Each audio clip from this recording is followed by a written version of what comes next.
So మీరు మాదిరిగా కొట్టుగురు, ఎందుకంటే ఆకలి అవుతుందమ్మా అందుకని. సో యాక్చువల్లీ కొంతమంది యాక్టర్స్ స్క్రీన్ ప్రెజెన్స్ చూస్తేనే ఆడియన్స్కి ఒక వైబ్ వచ్చేస్తుంది. సో అలాంటిది మీరు మీ నాన్న ఎలక్ట్రీషియనా, గట్టిగా తగులుతున్నాం ఇలాంటి ఫ్లడ్ డైలాగ్స్ చెప్తున్నప్పుడు ఎలా అనిపించింది? అండ్ అది మీ ఓన్ డైలాగేనా? నా డైలాగ్ కానే కాదు ఒకటి.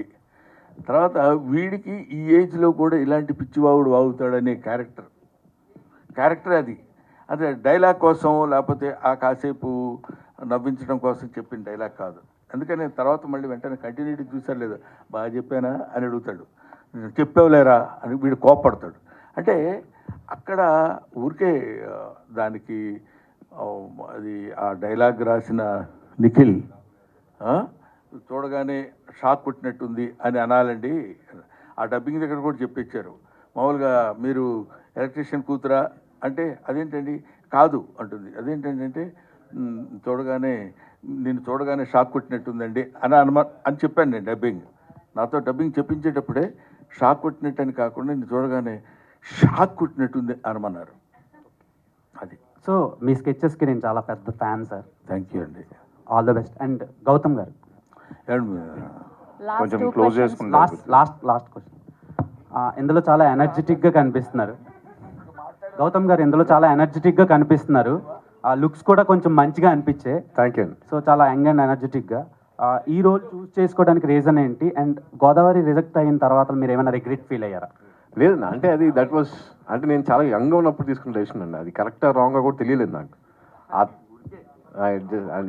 అంటే అది అంతే. అది అసలు నాకు అంటే అది ఎందుకు తీసుకున్నానో కూడా నాకు తర్వాత అంటే I was not so happy about it. తర్వాత జస్ట్ హ్యాపెండ్ అంతే.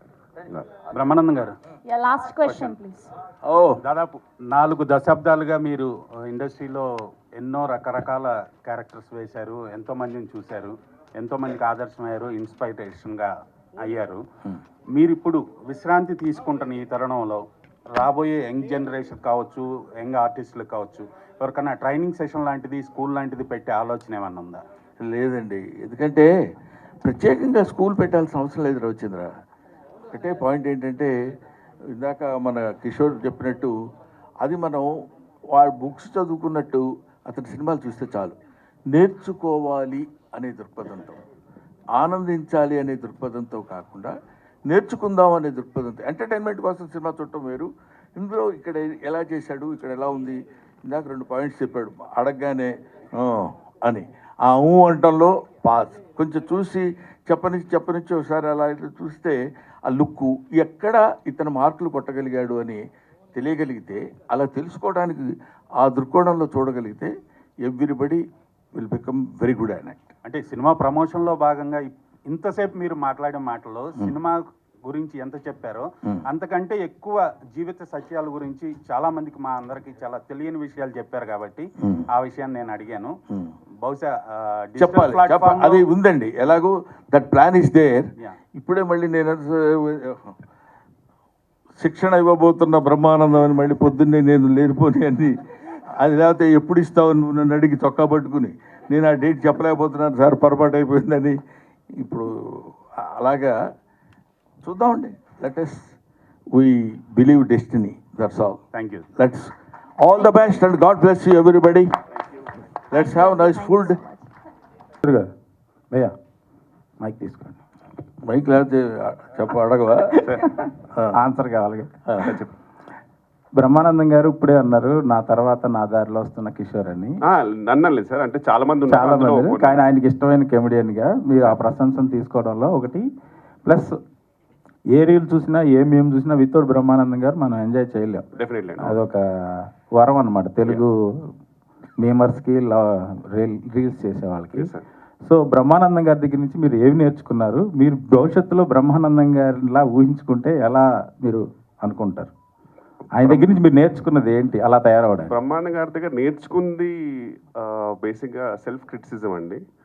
దట్ ఒకటేమో ఫస్ట్ థింగ్ అంటే ఆయన నాకు దగ్గరుండి చెప్పింది అయితే ఎన్నో ఉన్నాయి. అంటే ఈవెన్ కామెడీ టైమింగ్లో విషయాల్లో కూడా నాకు ముందు చాలా ఫాస్ట్గా మాట్లాడేవాడిని.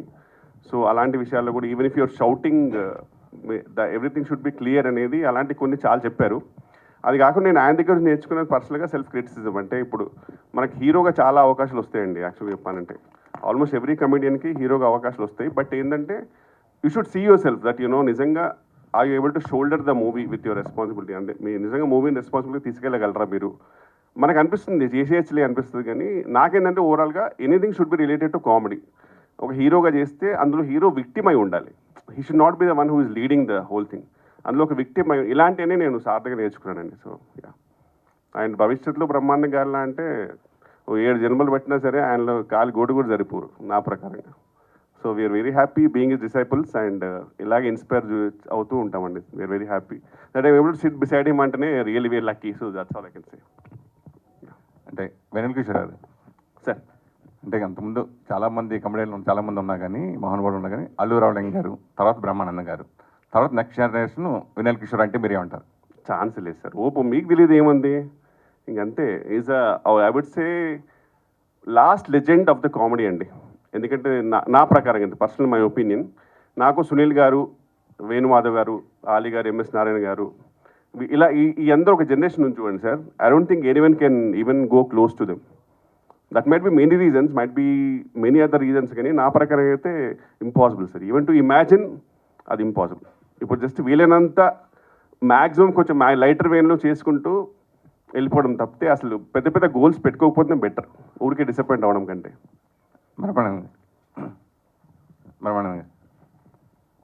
అన్నా మిమ్మల్ని సార్, అంటే అంతకుముందు ఫస్ట్ ఈ సినిమాలో మీరు చేస్తున్నారు ఈ టైటిల్ అని అనౌన్స్మెంట్ అప్పుడు చిన్న గ్లిమ్స్ కింద వెన్నెల కిషోర్ గారు ఈ సినిమాలో మిమ్మల్ని ఒప్పించినట్టుగా ఆయన మాట్లాడారు. మీరు ఇంతకుముందు చెప్పినట్టుగా డైరెక్టర్ సరిగ్గా పూర్తిగా నాకు ఎక్స్ప్లెయిన్ చేయలేకపోయాడు, నేను అర్థం చేసుకోవాలి, నేను పెళ్లి చేసుకోవాల్సి వచ్చింది. అది నిజంగా రియల్గా లేదంటే మామూలుగా ప్రమోషన్ పర్పస్గా చేసిందా? నిజమే అది నిజం. ఆ రోజు ఆ జరిగింది ఇన్సిడెంట్ అది. ఆ జరిగిన ఇన్సిడెంట్ ఏంటంటే ఇది బాగుంది కదా, మనం దీన్ని యాజ్ ఇట్ ఈస్గా ప్రొడ్యూస్ చేస్తే బాగుంటుంది కదా అని ప్రొడ్యూసర్ గారి ఐడియా. దాంతోపాటు అక్కడ కూర్చొని మనం చేసాం. మనం ఎంత పేరు సంపాదించినా ఎన్ని ఆస్తులున్నా మన తర్వాత తరం మన వారసులకి అది మనకి ఏము. అసలు బ్రహ్మానందం గారు వచ్చిన తర్వాత పెద్ద పెద్ద అగ్రదర్శకులు అందరూ కూడా హీరోకి ఎలా కథ రాసుకుంటారో అలాగే బ్రహ్మానంద గారికి హీరో కంటే ముందు ఒక సీన్స్ బ్రహ్మానంద స్క్రిప్ట్లోనే ముందు కథలోనే మీ డేట్స్ ఉన్నాయా లేదా తర్వాత విషయం, ప్రతి స్క్రిప్ట్లో బ్రహ్మానందం ఉండేవాడు మేము చూసినప్పుడు.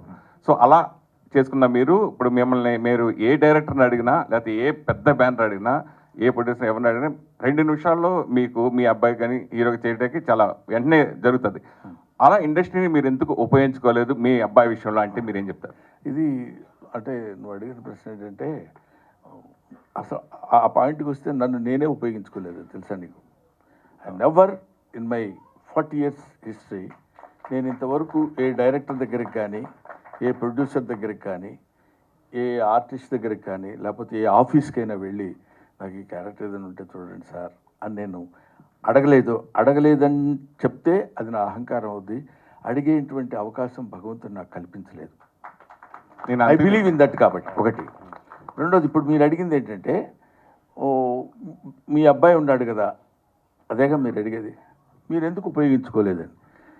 దిస్ ఈజ్ మీరు నమ్మినా నమ్మకపోయినా, మీరు యాక్సెప్ట్ చేసినా చేయకపోయినా, మీరే కాదు ఎవరైనా, డెస్టినీ. ఇక్కడ డెస్టినీ టేక్స్ ప్లేస్. దానికి మించింది ఏదీ లేదు. అది జరగాలనుకుంటే అలా జరుగుతుంది, అది జరగకూడదు అనుకుంటే ఏం చేసినా మారదు. కాబట్టి you keep on doing your job. మనం ఇది ప్రయత్నం చేద్దాం, అది ప్రయత్నం చేస్తే అయ్యేవాడు అయితే నువ్వు ఎంత బిగ్గెస్ట్ ప్రొడ్యూసర్ అయి ఉండేవాడు సురేష్ చెప్పు. నువ్వు ఒక పత్రికాధినేత అయి ఉండేవాడివి, అవునా? పెద్ద ఒక డైలీ ఈనాడు రామోజీరావు అంతటి వాడు అయి ఉండేవాడు. ప్రయత్నం చేయట్లేదా? నువ్వు చేస్తున్నావు. నీకు ఎంతవరకు రావాలో అంతవరకే వస్తుంది. బట్ అది ఎలాగో వచ్చేది వస్తుంది కాబట్టి మనం సైలెంట్గా కూర్చోవడం అని కాకుండా, ఎందుకంటే చిన్న ఫిలసాఫికల్ ట్రెండ్ ఉంటుంది కాబట్టి చెప్పట్లా నేను, ఇదేదో కొంచెం సరదాగా జరుగుతున్న ఇది కాబట్టి. అందువల్ల ఎవరు ఏదో చేసేద్దాం అనుకుంటే అవ్వలేరు. ఎంతమంది డైరెక్టర్స్ ఉన్నారు, వాళ్ళ పిల్లలు ఉన్నారు, పెద్ద పెద్ద స్టేజ్కి వెళ్ళాల్సిన వాళ్ళు. కొంతమంది వెళ్ళలేదు, కొంతమంది వెళ్తారు. అందుకే నేను ఇంతకుముందు ఎప్పుడు చెప్తుండేవాడిని, ఇక్కడ సర్కస్ లైట్ అని ఒకటి చెప్తుండేవాడిని నేను. ఎందుకంటే సర్కస్ స్టార్ట్ అయ్యే ముందు లైట్ ఒకటి వేస్తాడు, పెద్ద లైట్. అది అదే లైట్ వేసాడు అనుకొని సర్కస్ స్టార్ట్ అవుతుందని మనకి సింబల్, సిగ్నల్ అది. అప్పుడు అందరం అలాగా అక్కడికి వెళ్ళి చూస్తే ఆ లైట్ కొంతమంది మీద అలా పడుతుంటుంది. ఆ లైట్ పడ్డప్పుడు వాడు కొంచెం మన మీద లైట్ పడిందిరా అనుకుంటాడు. అలా అలా అలా అలా తిరుగుతుంటుంది లైట్ కొంతసేపు కొంతసేపు అదే కొంత టైం ఒకడి మీద కొంత టైం ఒకడి మీద అట్లా ఇట్లా పడుతుంది. ఆ టైంలో వాడు మెరిసిపోతాడు. అందుకే సినిమా స్టార్ అంటారు. ఆ మెరుపు ఉంటుంది. ఆ తర్వాత మనకి స్టార్డమ్ తగ్గిపోయిన తర్వాత కనపడదు. అటువంటి లైట్ అలా తిరుగుతున్నప్పుడు ఒక్కొక్కడి మీద, ఇప్పుడు నాబోటోడి మీద చాలా, ఇప్పుడు 40 years ఒక కమెడియన్గా నేను ఉంటామంటే అదేదో నా గొప్పతనం, నేను ప్రతి దానికి ట్రెండీగా తయారై జాగ్రత్తగా చేస్తే ఇవన్నీ పిచ్చి మాటలని నా నమ్మకం. కాబట్టి అక్కడ వాడు లైట్ వేసేవాడు బీడీ కాల్చుకోవడానికో దీనికో పక్క వెళ్తాడు, దగ్గర అది వదిలేసి వెళ్ళినప్పుడు కాసేపు స్టే అవుద్ది. స్టే అవగానే నా అంతటోళ్ళు లేడనుకొని తెగకూడదు. అది ముందు మనల్ని గురించి మనం తెలుసుకోగలిగితే అది దట్స్ ఆల్ డిపెండ్స్ అపాన్. అందుకని కొంచెం ఫిలసాఫికల్ టచ్ ఉంటుంది కాబట్టి కొంతమంది కుర్రాళ్ళకి ఇది నచ్చదేమో అని నేను చెప్పను. బట్ నువ్వు అడిగావు కాబట్టి అది చెప్తున్నాను. మనం ఏమీ ఎవరు చేయాలనుకుంటే అవలేం, మనం చేయకూడదు అనుకుంటే ఆగదు. గౌతమ్